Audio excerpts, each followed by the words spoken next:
listening to the Virtual CISO podcast, providing the best insight on information security and security IT advice to business leaders everywhere. Hey there, and welcome to yet another episode of the Virtual CISO podcast. With you, as always, John Ver, your host. And with me today, a probably second or third time visitor, George Perezdiaz. Hey, George. Hi, John. How are you? Good. For those that don't remember George heads up PPS's federal risk practice and is, in my mind, one of the top guys in the nation with regards to CMMC, which is today's topic. We're going to go a little bit off script. Not going to be a traditional podcast where we have all the fun and frivolity. Going to be really focused on, with CMMC coming back to being significant. After a little bit of a dip, we are being besieged with lots of questions, and we thought it would be great to just have a podcast focused on these are the 20-ish questions that we're getting most often, and see if we can get them answered for you. So, George, are you ready for our first? We're going to go with rapid round, right? We're going to go through these as fast as possible. Otherwise, people are going to be listening for an hour. All right. So let's start with does CMMC 2 become effective for everyone as of March 2023? Will we need to be CMMC certified by March 2023 or where? And do we still need to put a score on SPRS? So those are all related. Okay. Yeah, good times. So thank you for having me, John. Just FYI, real quick. Oh, always. Well, rulemaking is scheduled to occur on May 2023, right? That's just the planned schedule. That doesn't mean the CMMC will become into effect then. It only means the rulemaking will be done. It's expected that 60 days by July 2023, CMMC will be in contracts per the DFAR 7021 clause that we have seen already, previews of it. And the SPRS score, it's only mandatory if you have DFAR 7019 in your contracts, right? Okay. I know there's a lot of discussions out there that if you have 7012, it's automatically a requirement. Debatable, right? Depends on what your contract officer is telling you, what the DoD expects from you, and potentially what your prime contractor is also asking. Okay, one quick question for you there. So Stacy Bosjanik at that CMMC day I was at said March 2023, with 60 days later, May 2023, things starting to come into contracts. Did that shift? Everything that I have seen, John, is May 2023 with July 2023 as in when it will show up in contracts, which is exactly what you're saying, 60 days after. Yeah, okay. So yeah, I keep hearing March. So all right, we'll have to figure that Yeah, because she was in the webinar with Prevail, and that's what was recorded through that session was May 2023. Okay. All right. Well, so the Prevail webinar happened after CMMC Day. So I guess they've shifted it 60 days. Okay, thanks. Next question. Can we bid on projects and or win a project if we are not yet CMMC L2 certified? Today, yes. But once rulemaking is finalized, maybe not, right? And I say maybe not because, again, the requirement will still have to show up in new contracts saying that you are obligated to to maintain and achieve CMMC level 2 for the DFAR 7021. So today, yes. After rulemaking and once it starts showing in contracts, you will have to have it. Yeah, what I heard was that, and I don't know if you heard the same thing, was that the thought process is that you can certainly bid, and you may even be able to win, but then you'd only have a 6-month window to actually achieve the CMMC certification. Yeah, I haven't heard that. I think this is where the waiver program, the CMMC version 2, may come into play. It depends on the criticality of the contractor, the services that you provide the DoD, the priorities, and the availability of the C3PAOs and or the dibcac, right? So there's various factors there that will dictate how quickly you can actually get the CMMC level 2. Right. Yeah, they told me at CMMC Day, that's what she said. She said they anticipate, but again, it was they anticipate. So there's still, I guess, a little uncertainty there. A simple question. How do we know if CMMC level 1 applies or level 2 or level 3? Do all DIB contracts by their nature require CMMC of some sort? Okay, and I like how you said simple question. It actually isn't. So the rule of thumb there to see if level 1 applies is look for the FAR and DFAR to see if level 2 applies. So if you have the FAR 52, 204, 21, it says that you have to have the 15 basic requirements, right, which equals to the CMMC level 1 in the near future. So that's saying that does everyone in the DIB will need CMMC? Yes, at the very minimum, they will need CMMC level 1 if you have those federal contract information that you need to protect from public distribution, right?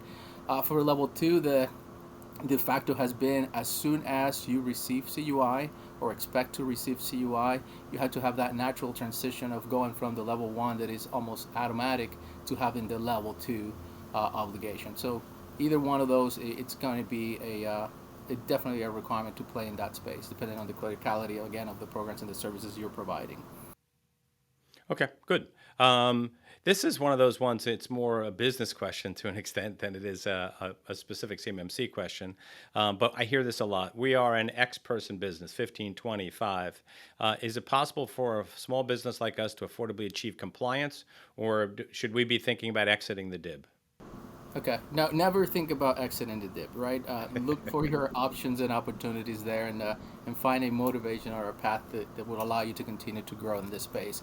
So, if you right size it, yes, it is relatively affordable if you do it correctly and at the right layer with the right amount of effort. One thing to remember, John, and to keep reminding the DIP is that the DoD have said several times that the cost of security, and I'm paraphrasing something that Kate back in the days said, the cost of security is an allowable cost, right? There's also the DFARS case that talks about that it is expected to be an allowable cost, and it should be accounted for in the proposal. So find ways to recover that security investment, right? No different than quality, no different than time and scope. Yeah, and I'll take a slightly different tack on the same, question in that, at some point it is a business question, right? If 90% of your business is DIB, then you'd be foolish, right? If 10% of your business is DIB and it's going to cost you $75,000 to achieve CMMC, it may not, and that's the argument that, the conversation that I have with people. But I will encourage this is that we're seeing enough people say they might exit the DIB or they're not sure if they're going to, that what's going to happen is the number of providers is going to go down, which means your competition is going down. So if you're willing to make the investment, I think you're making an investment into an environment where you'll have less competition. You can probably drive greater pricing, especially because of the cost of security. And then the last thing I always encourage people to think about is if you and all your peers are thinking about making this investment, if you're the only one who does, not only is there less competition, but the barrier to entry for some guy in a garage right now to spin up a sheet metal shop or something of that nature is that much higher because he's got into his startup costs, he has to bake CMMC certification. Yeah, exactly. I'm with you. Don't ever think about giving up. There's many options out there. Have you explored all of those, right? At the end of the day, if you need to call us and see how we can explore some opportunities with you, we're happy to do that. Sounds good. Another question here a lot. We sell parts. We COTs parts or commercial off the shelf. Do we still need CMMC and NIST? And and a follow on to that was, how does the DoD determine if a product qualifies as COTS? Okay. Yeah. So it's almost the same answer for do I need CMMC? Very likely you'll need at least level 1, right? That's almost going to be an automatic requirement to protect those 15, 17 basic requirements.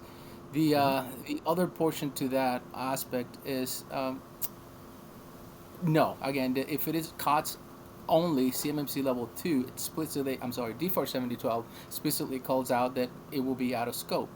One thing to remember as you look at the services and products that you provide to the DoD, is it a commercial product? And it's part of the definition that the FAR has in their website. Is it a commercial product? Is it offered to the government under contract without modification? So that generally says that, hey, if this is a COTS, DoD, or whatever federal client you have, I do not need to have a level 2 because of those things apply. So at the end of the day, just know your rights, know what you're working, know the end applicability of that product, and they'll be in a good shape there. Another question we hear a lot, George, is, some variation on, hey, we're currently ISO certified. There was talk about reciprocity. Do we still need to get CMMC certified? If so, how much additional work is it? How much additional cost is it? Yeah, that's like you said, something that we hear very often. And unfortunately, back in the days, back 2 years ago, when we all were looking at CMMC through the lens of version one, reciprocity was a heavy item of discussion. FedRAMP was in the plan, and then ISO. We recently had notification that FedRAMP reciprocity now exists. The ISO is next, right? I'm thinking that probably in the next 6 to 12 months, we'll have more guidance. But as of today, they're not one and the same. They're somewhat completely independent. As you know, John, it all comes down to the scope of applicability and how you build those your ISMS, your information security management system, and also your DoD scope. Are you making them one and the same? And then you can easily or relatively easily maximize on those investments that you've already made for the ISO. But there's going to be some heavy lift in there in identifying your assets, categorizing them correctly, making sure that those data path and data communications are tagged and labeled correctly and start building that scope for CMMC. So yes, this is a very tricky question, right? Because ISO has that store only versus the process and transmit that the CUI has. As far as costs go, I probably will say, help me out here, right? Because Yeah, well, sure. the cost is hard. The cost is hard to guess, right? And it also depends on, do you already have your NIST 800-171 stuff in place, and we're layering ISO on top of that, or vice versa? Do you have ISO 27001, and now we're just trying to, have ISO, which is a framework for managing frameworks, manage your CUI, framework, your 800-171 CMMC framework at the same time. If you've got a mature environment, I mean, you can probably tack this on in the $25,000 to $35,000 range is probably not a bad idea to think about. But it really depends, right? The more, as you said, both of them are scoped certifications. So if the information and scope of ISO is CUI, then that delta is very little. If you're protecting commercial data differently than you're protecting CUI, we might have effectively two enclaves. That's going to be more almost two separate projects. So, all right. What else we got? Simple one. I keep saying that to you, and you keep getting mad at me. How long will it take us to prepare to get CMMC L2 certified? How much should we budget? Yes, very, very simple. So you can say at least, it depends, right? Depends how big of an But organization that's the you are. answer. That's the answer to all these questions. Right? It depends. I told you it was simple. All right, next question. Yeah, so yeah, it's one of those things. I haven't seen anything go faster than 9 months, John, and that has a lot to do on the OSC's motivation, right? The organization looking for that certification, they have to be committed and motivated.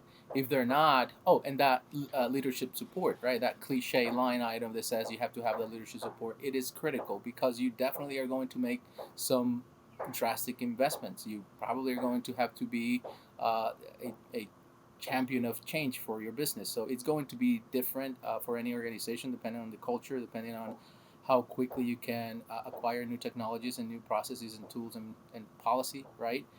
So as far as the funding, I generally tell folks, and this is from an example of what we have seen here at PPS, account for either having a 1.5 FTE to manage and maintain, or a similar investment for getting it implemented.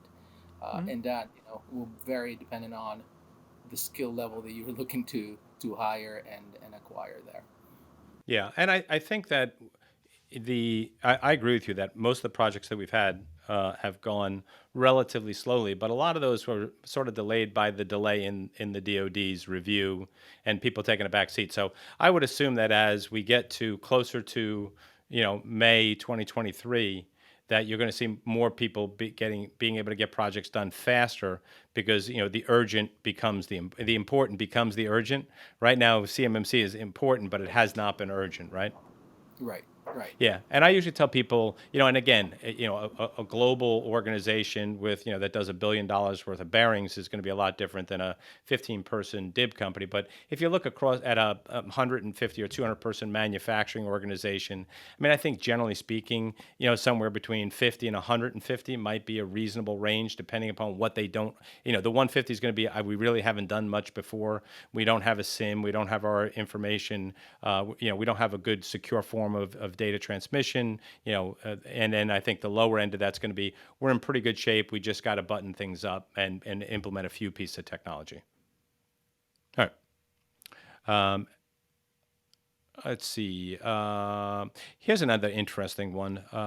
And this is not an easy one to answer, maybe. We are a small consulting company that provides bodies on bases.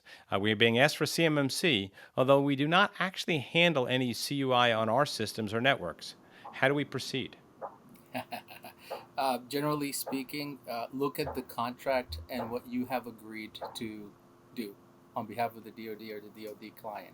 If you accepted the D47012 clause, now you're obligated to have the security requirements that you said you're going to implement. NIST 10171 equals CMMC level 2 right now. However, we have a few clients in that same boat, right? And one thing to remember there is that the information that the DoD provides may be CUI because of the job description, the personnel, the technology requirements, skill level, technologies, things of that nature can give insight into the DoD priorities, right? If I need 15 SATCOM professionals in name a base or in military installation, now I'm given insight of what is the DoD planning to do with the mission in that particular base or installation or Navy site. So the things that look trivial may not actually be that casual of a thing. This is something that in the classified world, right, you look at flight schedule and things of that nature, that stuff is classified. It looks very simple, but depending on the materials that you're moving across the bases and the different installation, that stuff indicates that the DoD is moving to do something, is building a capability to gain visibility into something else. So likely they have CUI and they just don't know it. And just for my own edification, let's say in theory they don't have CUI, but they have a clause. Is there a way to build an enclave, that would capture any CUI that did float into the environment? I mean, because if I don't believe I've got any CUI, is it still possible to become CMMC L2 certified? Yes, we actually have clients in that particular space, right? Where they say, the DoD is saying that I have CUI and I want to continue to play in that space.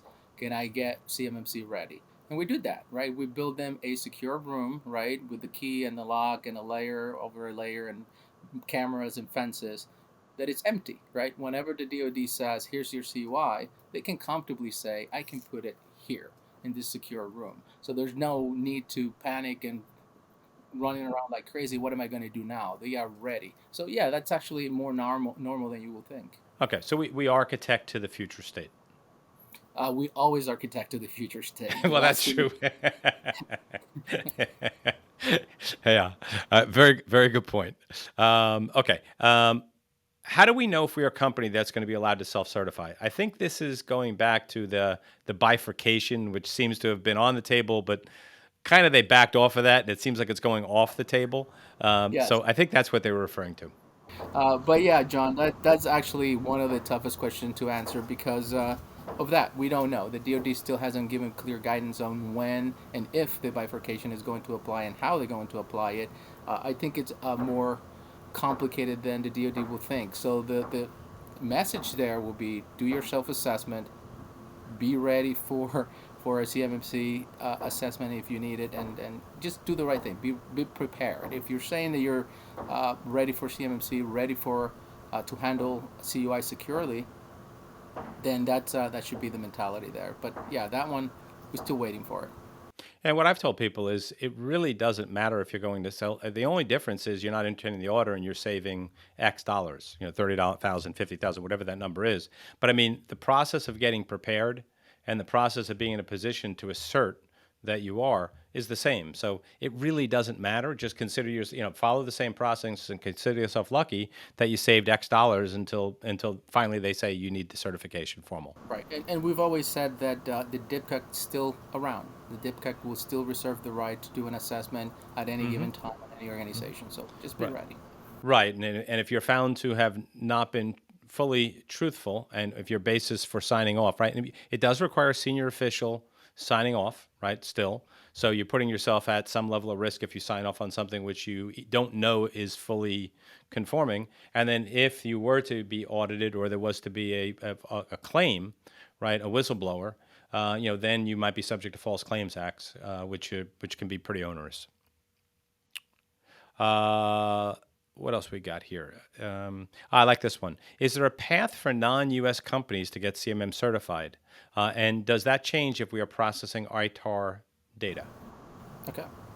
So this is actually a question that I saw within the OSD CMMC website that is saying that this particular path is under implementation, and that the main goal of CMMC of the CMMC program is to establish that cybersecurity baseline to protect CUI, regardless of where it is, what side of the border it resides. So I'm pretty sure that if you're if you're helping with critical missions, critical programs, the DoD will be more than happy to assess your security controls and potentially issue that CMMC certification.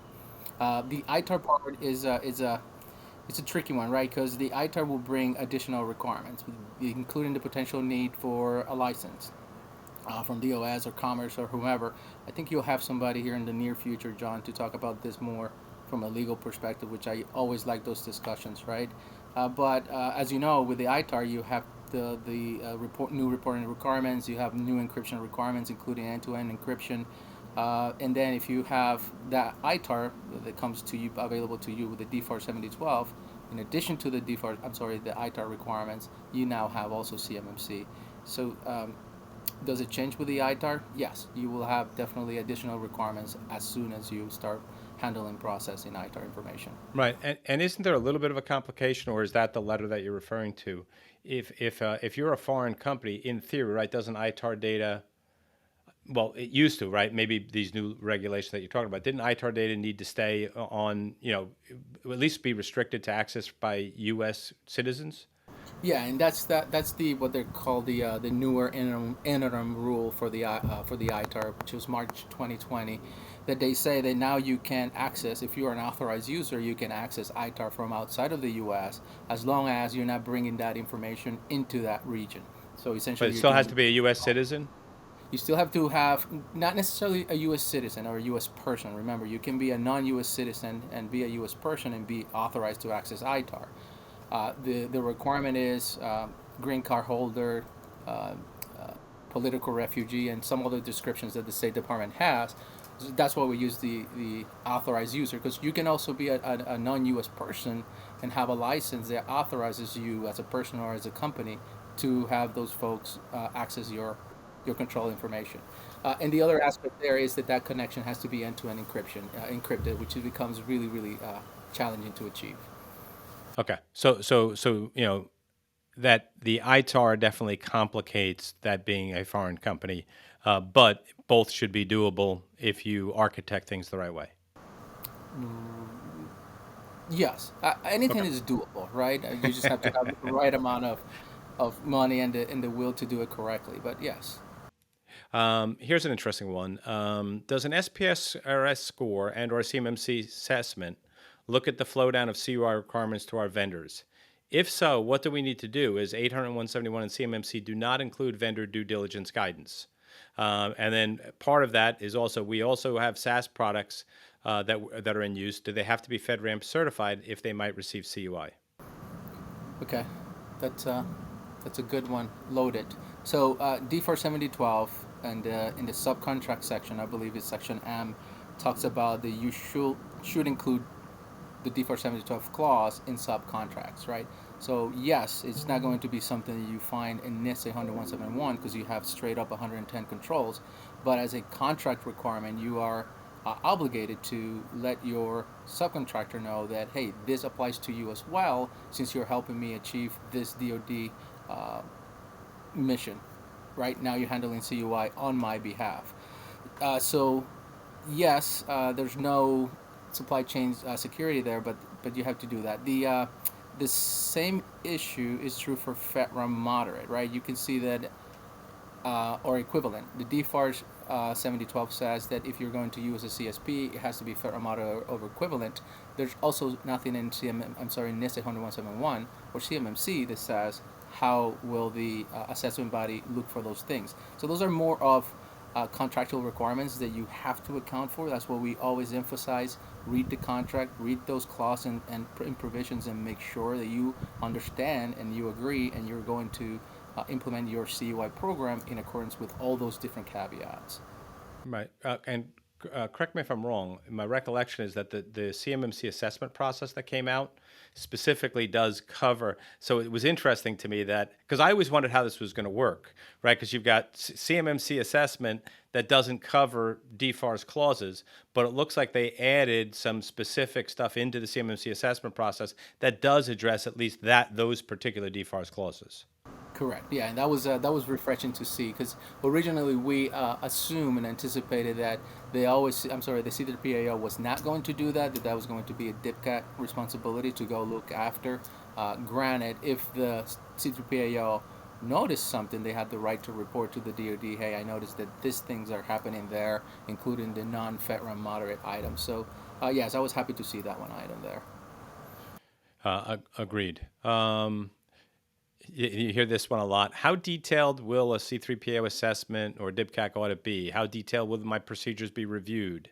How many months of evidence do I need to pass a CMMC assessment? Do I need policies, procedures, and/or an SSP to pass my assessment? So, what's it going to take to live through a C3PAO assessment or a dibcac assessment?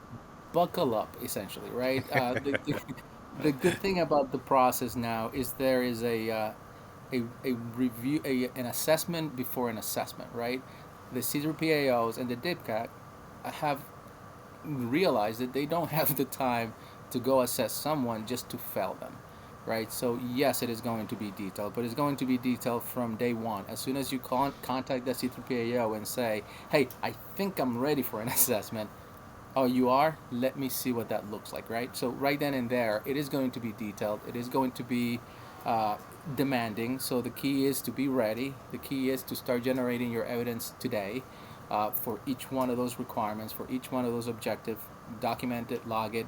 The C3PAOs expect, of course, an SSP. That's where everything starts. That is one of the requirements that is in NIST 10171. And what you want to do with your SSP is to, again, build it in a way that someone can pick it up and know how to maintain your system, or how to even rebuild your system, right? The key is that it's a plan. How do I manage? How do I build it? How do I maintain it? So your processes can be within the SSP or be assigned to something else, but it has to make sense. It has to make sense for the assessment team to pick it up and say, okay, I see how this process will generate this output, and that is repeatable and achievable. So yes, buckle up. You have to be ready, and no kidding, you have to be ready. Yeah, when somebody asks me that, a lot of times what I'll do is actually just pull up and anyone listening, 800-171A is a fantastic document to understand what it's going to be like to go through an audit. So I'll literally grab an 800-171 clause and say, okay, look, here's what they're trying to look, here's what they're going to look for. And I love the bottom where it's, select this from this. And it really gives you an idea of where you might either create your evidence from or where they may ask for the evidence. I think that's probably the best way to prep for an audit, short of us doing like a readiness assessment, doing our own preliminary audit, which is also recommended if passing is critical. Right, and the CMMC assessment guide as well, John. Just sorry about that. Yes. But yeah, the CMMC assessment guide is fantastic with the examples and everything. Granted, the examples are not something that they will be assessing, but it's something that can help you generate an idea of what you're supposed to be doing there. Yep, I agree. If I get CMMC certified using NIST 800-171 R2, do I need to recertify when NIST 800-171 R3 is released? That is a great question. I know the answer, I think. I know the answer. Very likely, yes, right? So if you get certified today in the voluntary period, And let's say in May we codify CMMC, and in July start showing into programs. Now you start that clock, right? Let's say NIST 10171, the revision 3 comes out July timeframe. So you probably next time you're up for recertification, you probably want to start moving towards that new standard, right? Because it is expected to be the latest of the publications there. Yep. Yeah, that's what I heard Stacy say. You'll be okay until the recertification. And as of right now, CMMC is a 3-year certification. Right. It'll be interesting to see whether or not we have any reporting requirements in year 2 and year 3, but for now they haven't outlined any. Here's a loaded one. This is not an easy question. Should we pursue a voluntary assessment? Why, right? So it depends on what you're trying to achieve, what is your motivation, and how ready you are. If you know that you can pick up that test and score 100, by all means go for it. But know that it's not going to be painless. Know that it's going to be demanding, and know that it's not going to give you an automatic level 2 certification. We still have to wait for the rulemaking to happen to be able to achieve that. So as long as you understand what you're getting yourself into, and you're ready to get that seal of approval, go for it. We have 3 organizations right now that want to go, and we are going through the process right now, and we're hoping that the DoD looks at our items and decides to put at least one of our clients through the process, because we're excited about it, and we're very proud of what they have done to be able to say, hey, we're ready, bring it. Yeah. So, I mean, is the answer to that question, do you perceive it as being a competitive advantage worth the cost? I mean, because that's really what it is about, right? It's about being able to promote your services to agencies or promote your services to primes that are bidding a large contract and say, hey, we already have a successful assessment. It's hard to say, John, because right now you're required to have an SSP, plan of actions and milestone, and a SPRS score. If that's what the DoD is looking at, right? It's your SPRS and all the evidence that you have logged there. Granted, there's more value to an SPRS score that was submitted by the dibcac or C3PAO versus your own. Way more. I mean, one is self-attestation, one is third-party attestation, and the DoD has gone on the record, and I forget what the exact number is, but they've reviewed things and said that 70, that the average score reported to in SPRS is, what was the number? 70% higher than it really is in reality. Right. I think I just saw one in the low 20s. I think it was when somebody actually thought there were 110. Yeah, exactly.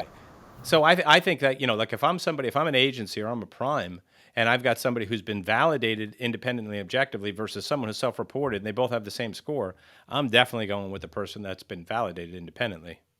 Yeah. So you have to be a prime, right? If you're a subcontractor and you're going to brag about it, it's going to be kind of hard to validate that you indeed went through one of those. But yes, definitely an advantage. So I know that you showed me an email recently that ties to this. One of our most important primes is pushing for NIST 80171 and additional standards. Are they allowed to do that? Why are they doing that? Will we need to comply? Right? Why did you add that one here? That just happened. Because I thought it was a fantastic question. It's a matter of contract, right? If you're protecting different data sets in different ways, I think that's what they're going for there. What is your commercial information? I.e., I want you to have ISO for this information. What are you going to do with my CDI and CUI? I.e., I want you to implement and be responsible for D47012 and NIST 10171. So it's a matter of convincing that one client that, hey, every time you give me information, just so you know, I'm going to treat it as if it is a CUI. And probably, if you're actually being truthful, you don't have to do those other two standards. But it is valid, and it is a matter of it's a business decision. It is a business conversation that they need to be able to well equipped to answer. Yeah, but I guess the question is I don't need to do it, but they don't need to give me a contract if I don't do it, right? So I mean, I guess the question is if they're contracting with me, they have the rights to put anything into a contract that they want. And if I want their business, well, then I'll do what they say. And if I think it's unfair, I won't. Right, it's a requirement, right? I have my requirements to be able for you to be able to work with me. You either comply with those requirements, or I'm going to go somewhere else, right? Or we can negotiate, right? Because the other item there, it's a matter of understanding. Right, I'm going to apply this security component now for it. Are you willing to pay for it? Because now it's a requirement, right? So the cost that I gave you yesterday for that thing that you wanted from me that didn't come with the ISO or the CIS standards, now the cost likely must and will change, right? So Right. it's a business decision that it a negotiation item. I think you might have written a blog recently on the next question. Can I discuss CUI over POTS lines, plain old telephone service? Yes, and I was pretty happy to get some really good answers from some really good folks within the DoD and industry. And the answer is that it depends on the CUI that you're handling, right? We had some, and I did some research there real quickly. So GSA says some CUI you will be able to discuss over plain old over POTS. I think it was agriculture that had some different requirements, but the DoD was very explicit about it, right? So if you have DoD CUI, you will encrypt that communication. That's a part of that contracting toolbox. So yeah, Cool. that was really good guidance, and we also heard that from Stacy, which we appreciate every time she replies to one of our questions. Yeah. So technically, right, if somebody's using voice over IP, which most people are these days, you just want to make sure that you've got encryption enabled, and broadly. That way, you don't ever have to think about it. Yes, sure. Okay. I think it's a little bit more complicated, but yes, I think Um, complicates things a little bit. I think, many, if not most, like Cisco voice systems are configured with encryption turned on. Yeah, I think that's fairly standard. No. Okay. Yeah. Okay. Does my backup CUI need to be FIPS validated? Good one.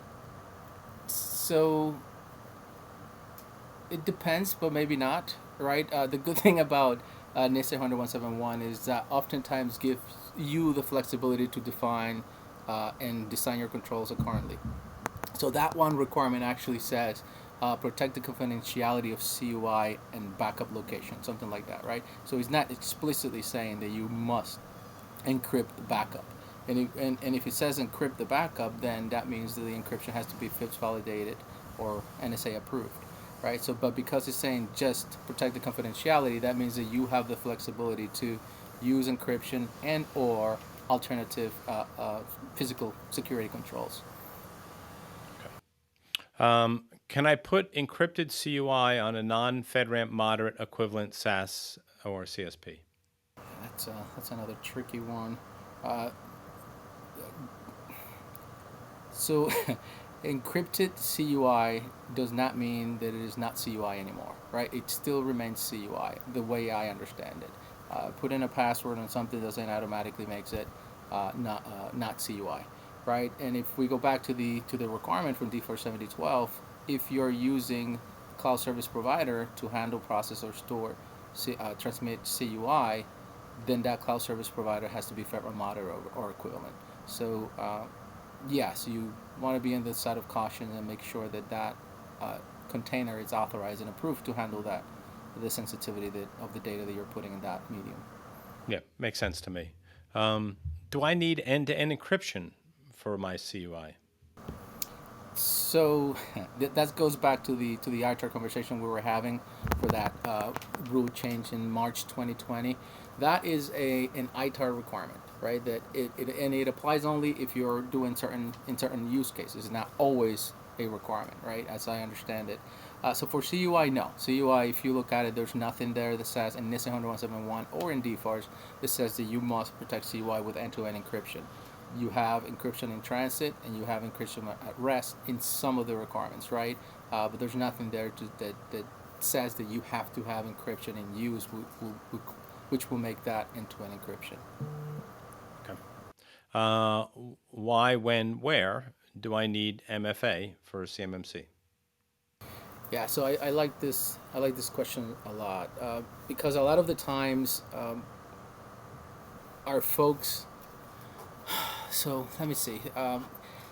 The CUI, you have to protect it in accordance where you have it, right? So the MFA, sometimes we see folks, hey, I'm going to put MFA before I get to FedRamp, to my GCC high or whatever cloud tenant.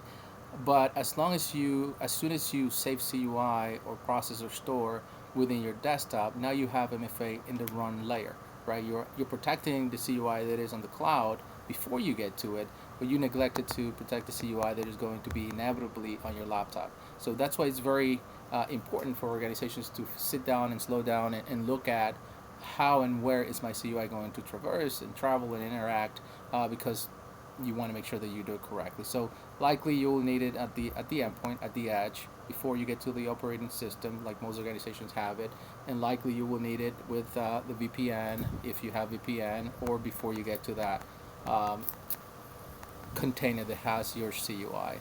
So there's various places to deploy it. Just make sure that when you're deploying this, you're doing it at the right layer.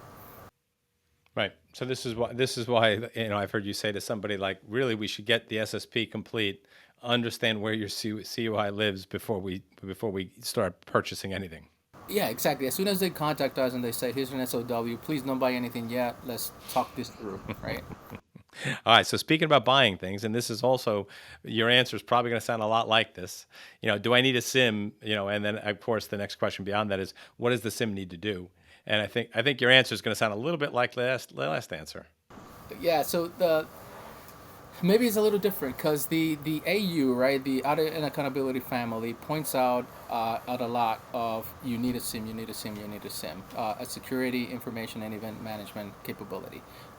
And the answer is maybe, or maybe you don't need a SIM, right? There's nothing, again, in NIST 10171 or DFARS that says that you need a capability similar to a SIM. As long as you can achieve the objective of those requirements, right? Do the correlation, do the monitoring, and help you achieve those continuous monitoring, rapid response and reporting, then you can do these things without a SIM. I've been hanging out a lot in NIST 172 just to get ready for level 3 because that's how ambitious I am. And there's one instance there that mentions the SIM, and it is, of course, a control enhancement for threat hunting. So not until you get to that the high value assets and the intent of the 172 or CMMC level 3 is when we start seeing explicit, as an example, right? It's not even a requirement, saying that a SIM can help you achieve these things. So in short, John, no, you don't must have a SIM, but it simplifies a lot of the ways in which you will achieve the AU family and the continuous monitoring. Right. And just to be clear, I think what you're saying is that the way to meet the logging and auditing requirements, a SIM is not the only. It might be the most common. It might be the path of least resistance. But you could take a Kiwi syslog server, and then from the correlation perspective, you could write some Python scripts that sit on top of that and alert you when things go on. And that combination is going to work. Or some people have used Graylog. So that's what you're saying, right? I mean, you need the SIM capabilities, but you don't necessarily need a SIM. You don't necessarily need to go buy a SIM. If you're good at Right. scripting, like you said, and coding, you can build yourself that logic, right, and live Right. without it. But is it recommended? Why would you build something that you can buy, right?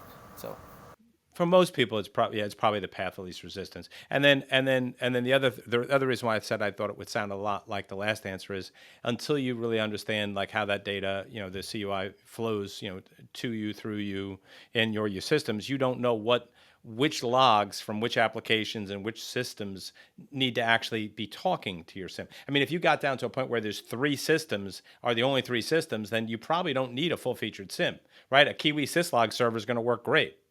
yeah, that's an excellent point, and we have seen it too, right? Let me see a report, and they're getting reports for their SIM for a system that has no business. It's far away from the CUI. Do you have a or yeah? or the opposite. They have every system except the ones that they need. Oh, well, look at all these logs we have. Yes, but this system over here that houses all of the diagrams. Do we have any? No. We don't log on that. We don't want to disrupt it. We're worried that it's not going to work right. Yeah. Okay. Okay. So this is all right. So there's a requirement in the standard security engineering. SC L2-3, 13.2. And it says, employ architectural design, software development techniques, and system engineering principles that promote effective information security within organizational systems. If I don't develop software, do I need to worry about that? Or is that not applicable to me? Yeah, that's true. We do get a lot of that from our clients and potential clients. So the key there is security engineering, right? It's the one thing that you need to zoom into. Organizations need to start thinking about what we just talked about, that acquisition process. Do I have it in my enterprise? Is it something that I can reconfigure? Is it something that I'm going to have to buy? Once you make that determination, now you have to think about hardening that system, making sure that it is this functionality, that it is available whenever you need it, and it has the security controls necessary to help you achieve those your mission objectives securely. So that's where your essentially your SDLC or secure SDLC comes from. Your secure system security lifecycle management. System development lifecycle management, which often it used to be just software, right? You have to think about that golden image. If you're old enough, you remember having fun with Ghost and scanning something and making it there. So that's what this requirement is looking for, including embedding security practices, whatever you have that system acquisition or the system lifecycle process. That includes in your change management as well, right? That's why I mentioned that the SSP is so important, and the diagrams within your SSP. Change request comes in, says I want to add or remove this particular one system. How is that going to affect your SSP and your entire CUI ecosystem? Is it going to affect your monitoring capabilities within the SIM? Is it going to introduce new vulnerabilities? Are your assets going to be affected? Your CUI asset, your SPAs, your security protection assets, and your your contract risk managed assets, are they going to be affected? Or are they going to continue to execute in the same manner before you make that change? So just having that as a day-to-day operation and activity, and making sure that you look at those line items and anything that's coming into and out of that ecosystem. Have you done a security impact assessment of sort before you implement any of those changes securely? I think if you summed it up, the idea that you're moving from a software development lifecycle to a system development lifecycle means that the principles within that particular control come into play, whether you wrote the software or whether or not you're just acquiring it and implementing it, correct? Yeah, and then instead of software, it will be that information system, right? Anything that you're plugging into your network. Perfect. So the good news is you were pretty damn efficient, and we got through all of our questions in a reasonably good timeline. So appreciate that. George, man, thank you. I appreciate your help here. Okay, my pleasure, John. Always happy to be here.